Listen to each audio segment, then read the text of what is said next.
Assalamu alaikum wa rahmatullah. Bon, aujourd'hui, on va parler de la supplémentarité, mais en dimension finie. Euh, bon, je rappelle pas, donc vous avez ça. En dimension quelconque, la définition de la supplémentarité, hein. Mais ce qui m'intéresse, c'est surtout ça. D'accord? Deux caractérisations. Quand est-ce que f et g sont supplémentaires? Eh bien, si seulement si leur somme est égale à l'espace en entier et leur intersection est réduite au singleton 0. D'accord? Sinon, donc la caractérise comme ça, tout vecteur de l'espace s'écrit de façon unique comme un vecteur de f plus un vecteur de g. Et les exercices qu'on vous donnait relativement à cette partie, une dimension quelconque, on vous donnait deux sous-espaces et on vous demandait de montrer qu'ils sont supplémentaires, vérifier ce qu'ils sont supplémentaires, d'accord? On vous donne f et g, on vous demande de montrer qu'ils sont supplémentaires ou vérifier leur supplémentarité. Mais une question qui se pose, si on ne se donne qu'un seul sous-espace f, et la question qui va se poser, est-ce qu'on peut lui trouver un supplémentaire? Eh bien, la réponse est affirmative en dimension finie. Bon, la preuve est immédiate.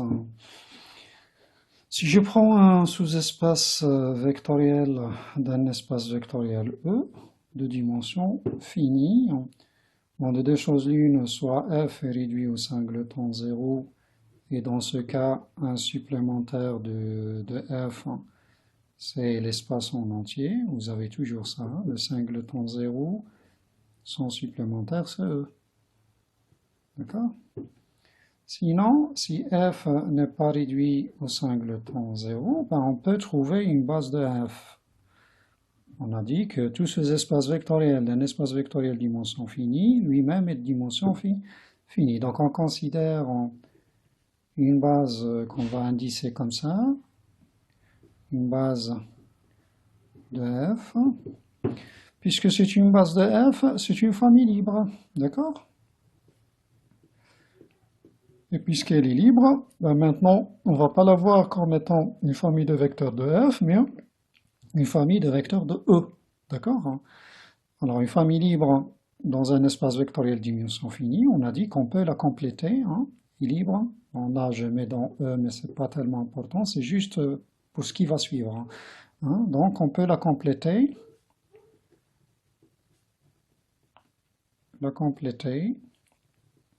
pour qu'elle devienne une base de E. En une base, disons BE comme ça, de E. Donc voilà, on peut écrire comme ça. BF, on peut la compléter, vous vous souvenez, hein, on peut compléter une famille libre par des vecteurs d'une famille génératrice pour qu'elle devienne une base. Hein. Donc BF, union une certaine famille de vecteurs, puisque ça vient d'une famille génératrice, bon, on va mettre un chapeau comme ça, pas toute la famille, mais certains vecteurs de la famille génératrice, hein, pour qu'elle devienne une base de E. Et là, on est face à une situation qu'on a déjà abordée. Hein. Bon, il s'agit exactement de cette proposition. D'accord? Si vous avez une famille libre et que vous la scindez en deux, eh bien, les premiers vecteurs vont engendrer un sous-espace F, les seconds un sous-espace G, eh bien F et G sont ensemble des directs. C'est bon? C'est ce qu'on va appliquer ici. BF, bon, c'est ce que vous avez là. Disons que ça, c'est E1 jusqu'à EK pour BF. Hein, d'accord? Et là, c'est EK plus 1 jusqu'à EN. D'accord? Ça, c'est une base de E. La base de E, ça veut dire qu'elle est libre. Alors, si j'applique ma petite propriété là, d'accord? Face à ça, c'est exactement ce que vous avez là. Eh bien, hein, de 1 jusqu'à EK, ils engendrent F, et hein, on va posons grand G, donc là, c'est juste une famille S. Hein. ces vecteurs EK plus 1 jusqu'à EN, eh bien, F et G sont ensemble direct. Non seulement ils sont ensemble direct, mais ils sont supplémentaires. On a alors F et G sont supplémentaires dans E. Vous vous demandez peut-être pourquoi. Eh bien, les deux points qu'on a, on peut les vérifier facilement. Hein. Pourquoi est-ce que la somme d'abord est égale à E? Eh bien, parce que F, c'est vecteur BF. D'accord? C'est le sous-espace engendré par BF. D'accord? Et G, c'est quoi par définition? C'est vecteur, disons, S chapeau. Hein. Vecteur, ça c'est S chapeau. C'est bon? Ça c'est BF. S chapeau. Or, on avait une propriété relative à la somme de deux vecteurs comme ça, à savoir cette propriété-là. Vecteur S1 plus vecteur S2, c'est quoi? C'est vecteur S1 union S2. Donc là, c'est vecteur BF union S chapeau. D'accord? Ça, c'est G chapeau. Alors, ça, c'est quoi? Ça, c'est BE. Vecteur BE. Et le sous-espace engendré par une base de E, bien sûr. Génératrice de E. C'est bon? Et on avait dit qu'ils sont ensemble direct, c'est l'autre propriétaire. Si vous avez une famille libre, alors vecteur ça avec vecteur ça, ils sont ensemble direct. En fait, c'est comme ça qu'on arrive à trouver des supplémentaires. Hein. Si on vous donne une droite, d'accord? Une droite dans le plan. D'accord? Ici, on est dans R carré, par exemple. Cette droite-là, comment lui trouver un supplémentaire? Bien, la droite, elle est engendrée par un seul vecteur, hein, une base constituée d'un seul vecteur. Mais il suffit de compléter ce vecteur en une base de R carré. Comment compléter ce vecteur pour qu'il devienne une base de R carré? Mais on prend n'importe quel vecteur avec qui va former avec U une famille libre. D'accord? C'est-à-dire libre كندوزو base. C'est bon? Donc libre باش نفوتو الباز خصنا نزيدو لها دي فيكتور جينيراتريس باش نوليو الباز خصنا نحيدو لها دي فيكتور éventuellement hein. C'est bon? Donc U نزيدو لها on est devant une famille libre نزيدو لها des vecteurs on est toujours en conservant le caractère libre jusqu'à ce qu'il devienne maximal jusqu'à ce qu'on ne puisse pas continuer. Là c'est exactement ça. U c'est un vecteur dimension de R carré sur 2 donc il me suffit un seul vecteur n'importe lequel مهم يكون libre celui-là par exemple. Eh bien la droite engendrée par ce vecteur-là, elle est supplémentaire avec F. F plus G est égal à E. D'accord? Si on est dans R3,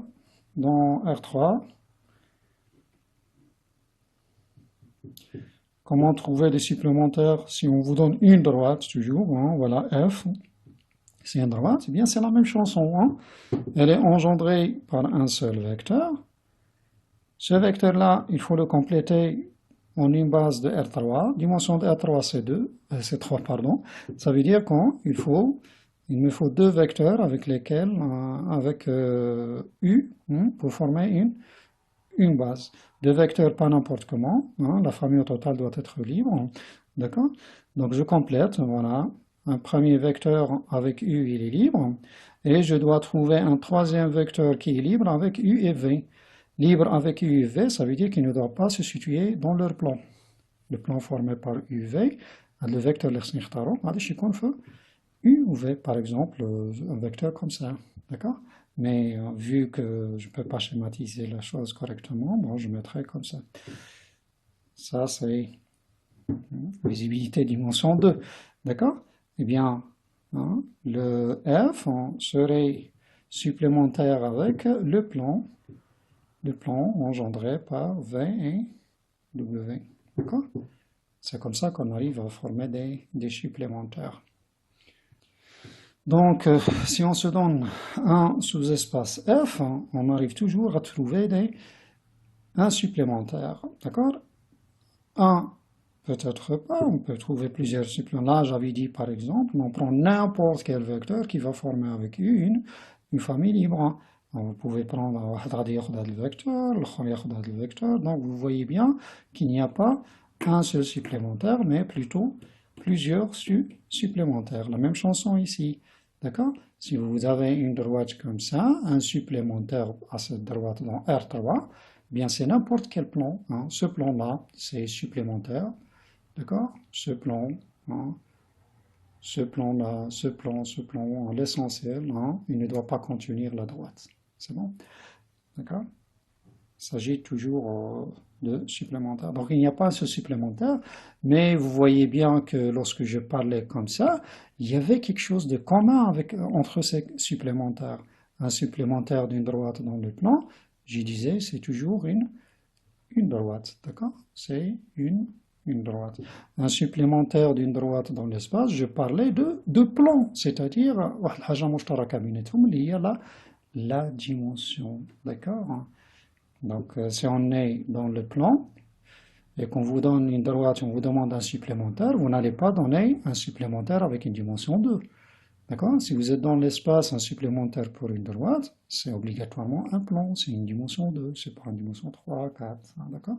Ben, c'est ce dont on va parler maintenant. C'est bon? Alors, sur la même voie, hein, là, qu'est-ce qu'on a? F et G sont supplémentaires et dans cette écriture, qu'est-ce qu'on a? Là, c'est une base de F et ça sera une base de G. Elle engendre G, d'accord?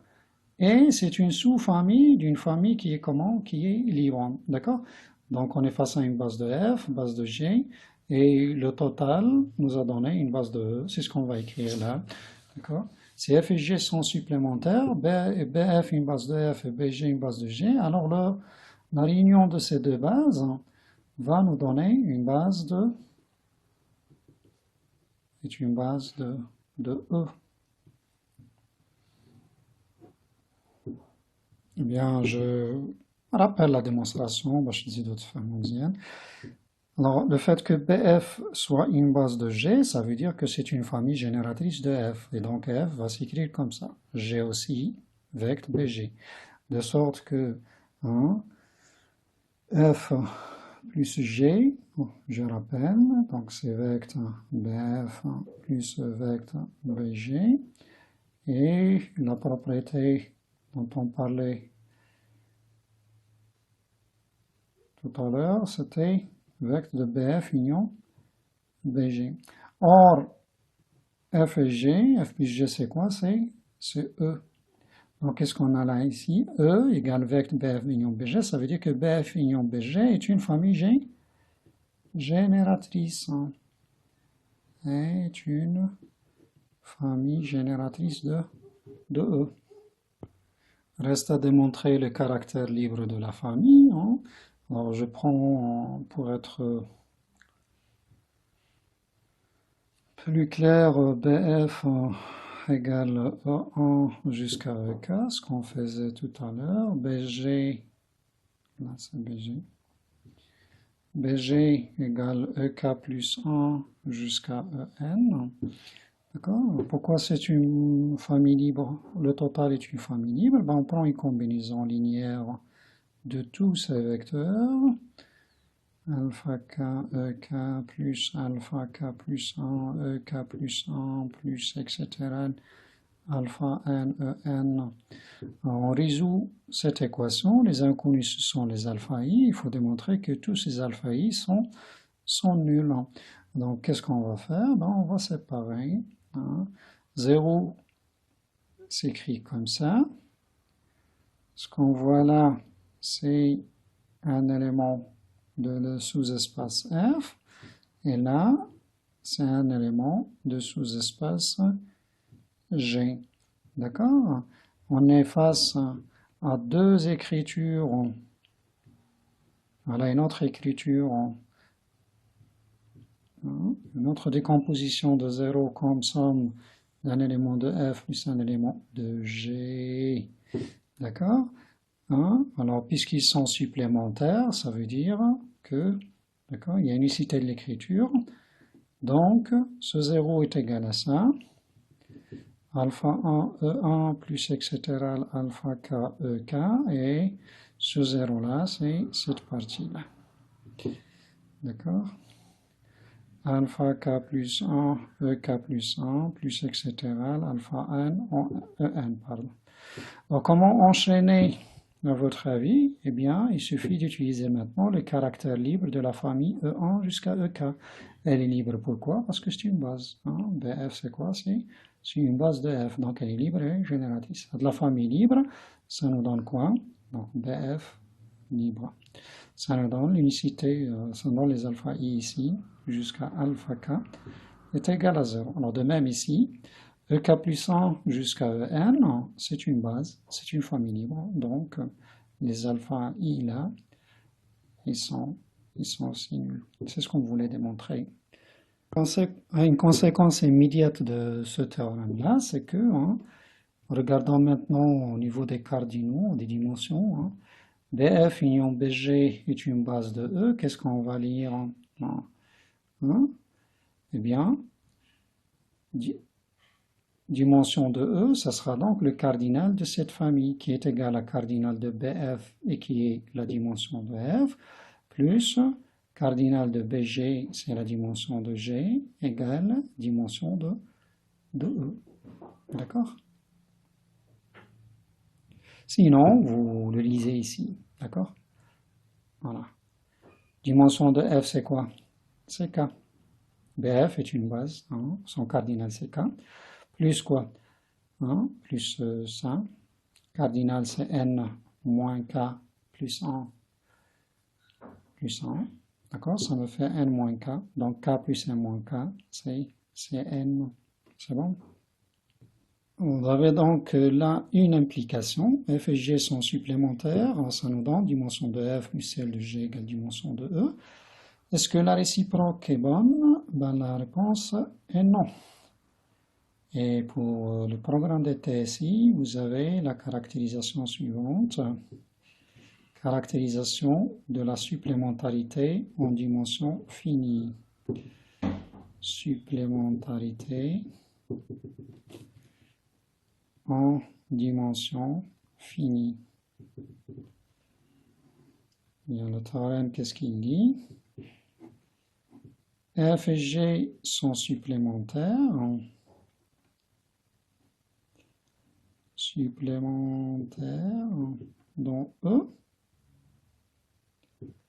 Et ainsi, seulement si, bon, d'abord ça, dimension de F plus celle de G égale dimension de E. D'accord? Et on ajoute à cette petite propriété le fait que l'intersection soit égale au singleton 0. Bon, un sens ici est trivial. S'ils sont supplémentaires, on vient de voir que la dimension plus la dimension égale dimension de l'espace. Et f inter g égale 0, là c'est par définition de la supplémentarité ou bien par caractérisation, ce que vous voulez. D'accord? Donc ce qui nous intéresse plutôt, c'est l'autre sens. Si vous avez la somme des dimensions des sous-espaces égale dimension de l'espace et que l'intersection est réduite au singleton 0, pourquoi est-ce que f et g sont supplémentaires? Eh bien, la démonstration ne va pas différer de celle-ci. On va commencer là. Je prends une base de F et une base de G. D'accord? Alors, je démontre que la famille BF union BG est libre de la même façon. Donc, je prends une combinaison égale 0, sauf que cette fois-ci, je ne vais pas utiliser l'unicité de l'écriture puisque je n'ai pas la supplémentarité. Donc, cette ligne-là, on va dire que donc, alors, eh bien, je n'ai qu'à transporter cette contribution-là de l'autre côté de l'égalité. Donc, ces deux lignes, je les appelle étoiles, et je continue. Alors là, j'ai dit qu'il faut transporter une contribution de l'autre côté, c'est ce que je vais faire, moins alpha k plus 1, ek plus 1, plus etc. Alpha n, en. Alors, je suis devant quoi ici? Ça, c'est un vecteur de f. Et ça, c'est un vecteur. Alors, je disais que ça, c'est un vecteur de f. Celui-là, c'est un vecteur de g. Donc, on est face à un vecteur qui appartient à f inter g. Or, f inter g est supposé être égal à singleton 0. Donc, tous ces vecteurs-là, ils sont nuls là. D'accord? Et on enchaîne avec le fait que ce soit une base. Donc ça, c'est une famille libre. Donc tous les coefficients là, ils sont nuls. Et la même chose là, tous les coefficients sont nuls. Donc tous les alpha i sont nuls. C'est ce qu'on voulait démontrer. Notre famille est bien une famille libre. Bien. Alors notre famille, elle est libre et elle comporte combien d'éléments? Elle est composée de combien d'éléments? Eh bien, n éléments. Et c'est quoi n? Eh bien, c'est exactement la dimension de E. N, c'est le nombre d'éléments de BF plus le nombre d'éléments de BG. C'est n, d'accord? Cardinal d'une famille égale la dimension, sachant qu'elle est libre, ça nous donne une base. Ça, c'est dit oralement, donc je vous laisse le soin de rédiger tout ça. Hein? Revenons maintenant un petit peu en arrière sur cette proposition-là. Si f et g sont supplémentaires dans E, alors la dimension de f plus celle de g est égale à la dimension de E. Alors ça nous donne quoi ici? Bon, rappelons la première question qu'on s'est posée. Si on se donne un sous-espace f, on dispose de combien de supplémentaires? Eh bien, la réponse était plusieurs supplémentaires, mais il y avait quelque chose de commun, c'est la dimension. Pourquoi? Ben, on le voit ici. La dimension de chaque supplémentaire est égale à quoi? Est égale à dimension de E moins dimension de F. Voilà. C'est ce qu'on va écrire. Étant donné un sous-espace vectoriel d'un espace vectoriel, tous ces supplémentaires-là, il n'y a qu'un espace F dimension P ou le grand espace dimension N, et bien tous les supplémentaires ont quelle dimension? Eh bien on disait dimension de E c'est N, moins dimension de F, ici c'est P. Cette dimension commune-là, on l'appelle la codimension. La codimension de F, c'est-à-dire la dimension de n'importe quel supplémentaire de F. Bon, restons toujours avec cette proposition. C'est une proposition qu'on peut lire autrement. Alors le E qui est là, puisque vu la supplémentarité, le E, on peut le remplacer par la somme directe. Donc on dispose d'une petite propriété, dimension de la somme directe de deux sous-espaces vectoriels, s'ils sont en somme directe. Si F et G sont en somme directe, alors, c'est quoi la dimension de leur somme? Bon, je peux y laisser comme ça la chose, eh bien c'est dimension de E. D'accord? Pardon. Plus, pardon, dimension de G. Bon, je m'excuse, je réécris tout ça. Dimension de F plus G, c'est quoi? C'est dimension de F plus dimension de G. C'est pas ce qu'il faut écrire, d'accord? Je m'excuse. Si F et G c'est en somme directe, alors la dimension de la somme, c'est la somme des dimensions. Mais ça, c'est lorsque la somme est directe. Bon, je précise ici. C'est en haut. Alors, que se passe-t-il dans le cadre général? Dans le cadre général, on dispose d'une autre proposition plus générale, qui généralise même celle-là. C'est quoi la dimension de F plus G, même s'ils ne sont pas ensemble direct? C'est quoi la dimension de la somme? Eh bien, c'est la somme des dimensions, mais à laquelle on va retrancher dimension de F inter G. D'accord? Ça, c'est général. Pour tout sous-espace vectoriel F et G de E, même s'ils ne sont pas ensemble directs. Comment démontrer ça? Eh bien, le truc est simple, d'accord? Il suffit de faire l'analogie avec ce qui précède. Sauf que là, il faut se retrouver face à une somme directe. Alors, qu'est-ce qu'on va faire? On va faire une analogie. Donc ce côté-là, on va le faire associé à ce côté-là. Donc déjà dimension de f, mais tout ça,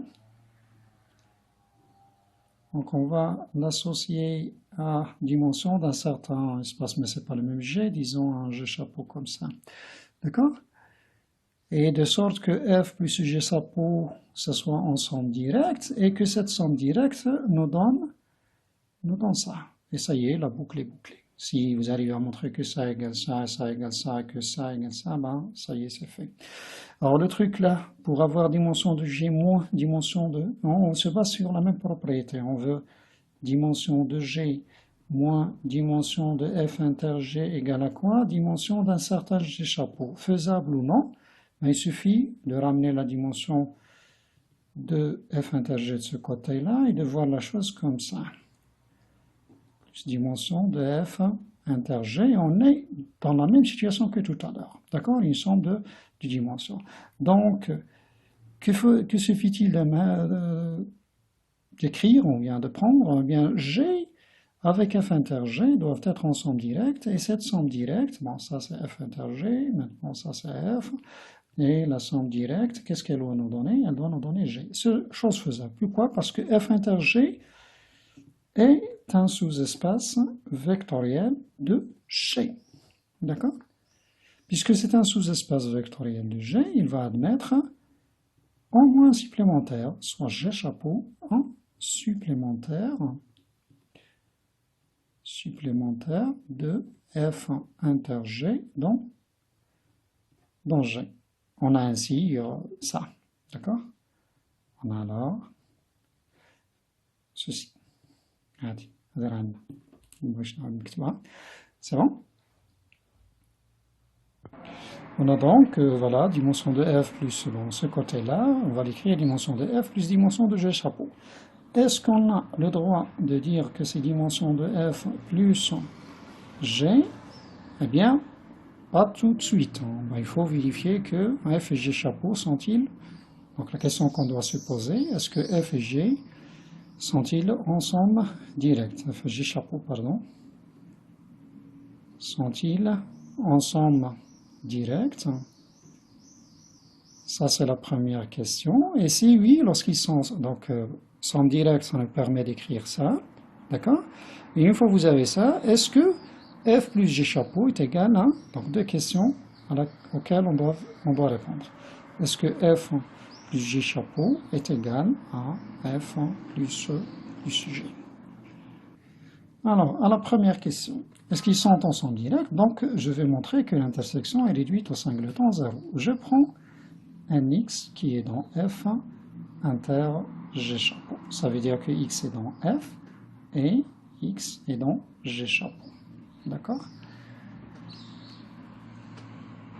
Alors ça veut dire quoi? Alors x est dans g chapeau et g chapeau, c'est un supplémentaire dans g. Ça veut dire que g chapeau, il est dans G. Donc on est face à un vecteur qui est dans quoi? Donc x appartient à f inter G. Il appartient à f inter G d'un côté et il appartient à G chapeau. D'accord? Et x appartient à G chapeau. Pourquoi ces deux-là précisément? Eh bien parce qu'ils sont, voilà, on vient de dire, ils sont supplémentaires. Le fait de dire qu'ils sont supplémentaires, ça veut dire que là, l'intersection, x appartient à f inter G chapeau, qui n'est autre que le singleton 0. C'est ce qu'on voulait. On voulait montrer que x est égal à 0. Donc ça, c'est la réponse à notre première question. La réponse maintenant à la deuxième question. Y a-t-il égalité entre f plus g chapeau et f plus g? Une inclusion est évidente. L'inclusion qui est évidente, on vient de dire que g chapeau est un sous-espace vectoriel de g. Donc f plus g chapeau, c'est évident qu'il est inclus dans 1. Donc cette inclusion-là, elle est évidente. L'autre sens maintenant, si vous avez un vecteur là, pourquoi il va se situer là? Il y en a encore, la réponse est facile. Donc démontrons que f plus g est inclus dans f plus g chapeau. Je prends un vecteur là, donc soit x dans f, y dans g. Je m'intéresse à x plus y. Alors, je dois montrer que x plus y est forcément dans f plus g chapeau. C'est-à-dire, il faut montrer que x plus y s'écrit un vecteur dans f plus un vecteur dans g chapeau.